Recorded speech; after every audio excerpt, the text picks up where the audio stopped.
Yo les amis, j'espère que vous allez tous très bien, super content de vous retrouver pour une nouvelle analyse. C'est la 3e semaine de Ligue des Champions consécutive qui démarre et c'est pas la seule raison pour laquelle on en fait une vidéo, mais c'est peut-être, du point de vue des clubs français, la plus intéressante, la plus cruciale. Alors déjà l'heure de la dernière chance quelque part pour Marseille qui se déplace à Porto, qui cherchera à glaner son premier point sur cet exercice. Tous deux victorieux de Başakşehir, mais tous deux défaits contre Manchester United, le Paris Saint-Germain et Leipzig jouent très gros dans un duel qui nous rappelle les bons souvenirs du Final 8. Et puis enfin, sur la pelouse de Chelsea, Rennes rêvera d'une des plus belles soirées, d'une des plus belles nuits de son histoire. Gros programme, on parlera pour conclure de Real Madrid-Inter et quelques mots sur le programme de la semaine pour la chaîne. C'est parti.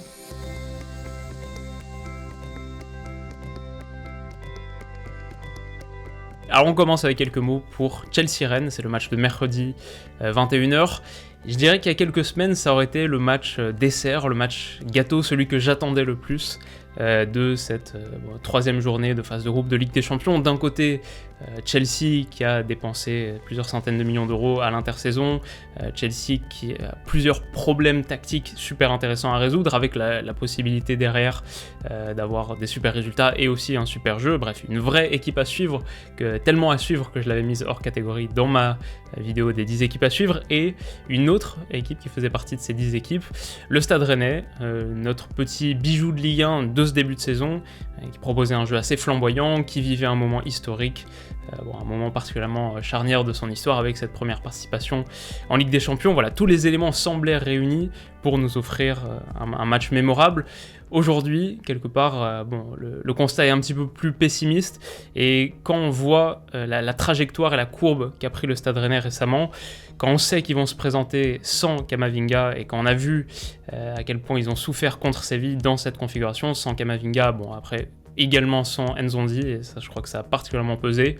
Quand on prend également en compte le fait que Chelsea va de mieux en mieux pour eux, la trajectoire semble être de plus en plus ascendante. Alors ce week-end par exemple contre Burnley, victoire 3-0, mais au-delà de ça je dirais l'apport d'un Hakim Ziyech qui lui fait beaucoup de bien. On a pas mal parlé quand on a évoqué Chelsea le fait qu'ils avaient des armes désormais pour être assez pertinents en transition. Timo Werner, bien sûr, à sa vitesse pure, mais même Kai Havertz avec les Leverkusen qui était assez habitué à jouer le facilitateur de ces transitions. On avait une construction d'effectifs qui en gros permettait d'être assez optimiste au sujet de Chelsea dans certaines configurations tactiques. Alors face à une équipe qui se livrait pas mal et qui laissait potentiellement de l'espace dans son dos, on était un petit peu plus craintif sur les capacités de Chelsea à attaquer des blocs bas. Et alors, l'apport d'Hakim Ziyech, à mon avis, et en ce sens, ne peut pas être sous-estimé. On l'a vu contre Burnley, donc ce week-end, c'est lui qui débloque la situation. C'était également le cas contre Krasnodar la semaine dernière en Ligue des Champions. Donc voilà, top joueur. Le ressenti que j'avais, c'est que il allait être le gars, la recrue la plus importante, en tout cas dans un premier temps. Je pense que dans un second temps, par la suite, on attend beaucoup d'un Kai Havertz par exemple, mais dans un premier temps, il allait être le plus décisif, le plus déterminant. Si Chelsea va mieux, c'est aussi grâce à un ex-Rennais, c'est un peu la cruelle ironie de l'histoire, mais depuis qu'Edouard Mendy est arrivé, Chelsea est devenu beaucoup plus serein défensivement, un seul but encaissé sur les 6 matchs qu'il a disputés. Je dirais que c'est le pire moment pour les prendre, pour le Stade Rennais, un moment où ils sont en train de prendre confiance. Donc voilà, j'ai du mal à les imaginer faire autre chose qu'une prestation forcément assez pauvre, un petit peu comme contre Séville où ils n'ont même pas dépassé la barre des 0,1 expected goals, où ils ont créé très peu d'occasions, où ils ont surtout cherché à verrouiller le jeu. Cette fois, il devrait y avoir Nzonzi, mais sans Camavinga. Voilà, j'ai du mal à voir Rennes proposer quelque chose de super séduisant. Et du coup, c'est le prono le plus pessimiste pour un club français dans cette vidéo. Mais du coup, j'ai choisi la victoire de Chelsea et aucun but marqué par le Stade Rennais. Donc victoire de Chelsea et but de l'adversaire, non. C'est coté à 2,02 et ça me semble malheureusement assez probable. Alors Porto-Marseille ensuite, quelques mots pour ce Porto-OM de demain soir. Le match fait pour Villas-Boas, lui qui affronte donc son ancien club, son club de cœur. Un club dont il pourrait même peut-être devenir président dans quelques années, c'est partie des rumeurs qui courent. Porto-OM est déjà donc un match must-win pour l'OM, ou en tout cas un match où Marseille doit prendre un point, vraiment à minima. Il faut que ce soit un point, enfin si c'est un point, il faut que ce soit pour en prendre 3 dans 3 semaines quand ils joueront Porto au Vélodrome. Il faut prendre 4 points contre ce Porto-là pour ne serait-ce que rêver, avoir un infime espoir d'accrocher les 8e de finale de Ligue des Champions. Il faut prendre des points contre ce Porto-là pour être versé en Europa League à l'issue des phases de groupe. Il faut prendre un point contre Porto pour l'histoire aussi. Alors ça, vous l'avez vu sans doute, la triste stat qui tourne, c'est qu'avec une nouvelle défaite, Marseille égalerait le record d'Anderlecht, 12 défaites consécutives en Ligue des Champions, je crois que c'était il y a une quinzaine d'années. Voilà, à la fois pour son présent, pour la poursuite de sa saison européenne, et pour son futur, mais son héritage, quelque part la trace que l'OM laisse au niveau européen.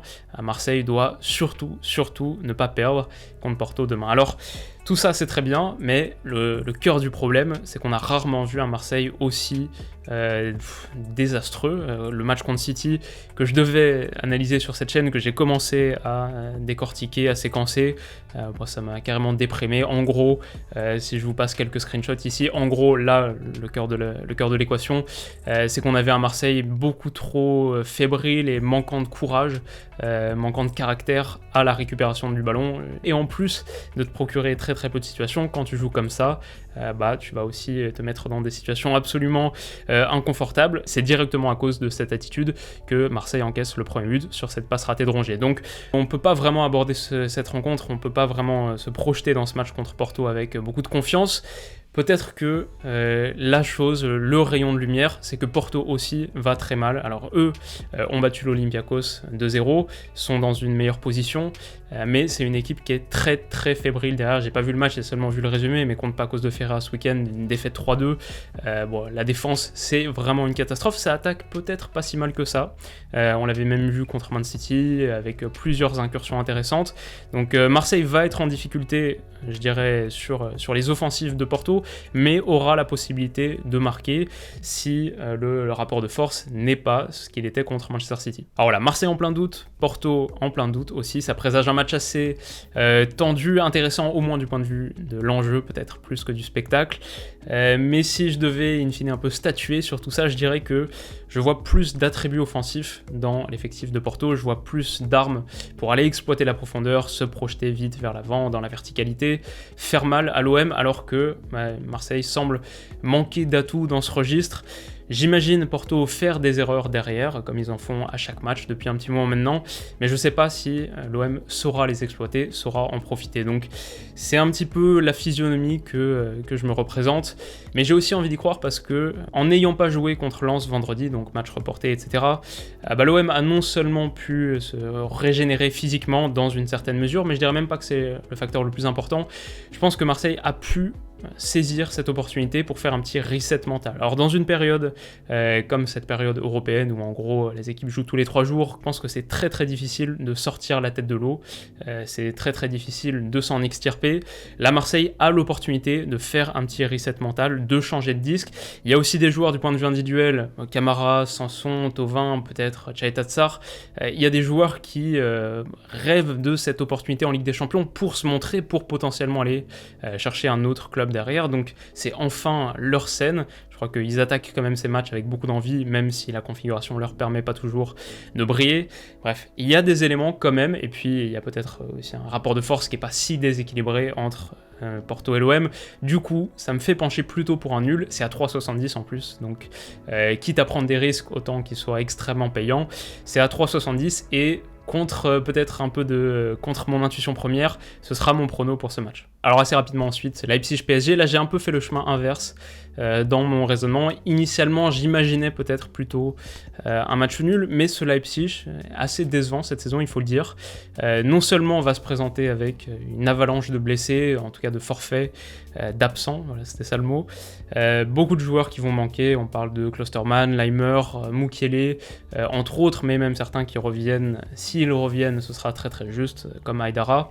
Bien sûr, Timo Werner, son absence n'a pas été véritablement remplacée, alors peut-être que son importance a été un peu trop surestimée par moments, mais force est de constater que cette saison, ce Leipzig, dès que ça rencontre une adversité un petit peu plus élevée, ça cale, alors que ce soit contre Gladbach ce week-end où ils se sont inclinés 1-0, que ce soit contre Manchester United quelques jours plus tôt, lourde défaite 5-0, même si ça a été surtout réalisé dans le dernier quart d'heure, et puis contre Leverkusen en début de saison, un match nul concédé. Donc quand l'adversité a été un petit peu plus relevée, on n'a pas vu le Leipzig de la saison dernière ou d'il y a quelques saisons. Donc Voilà, une configuration qui peut être un petit peu difficile pour les hommes de Nagelsmann.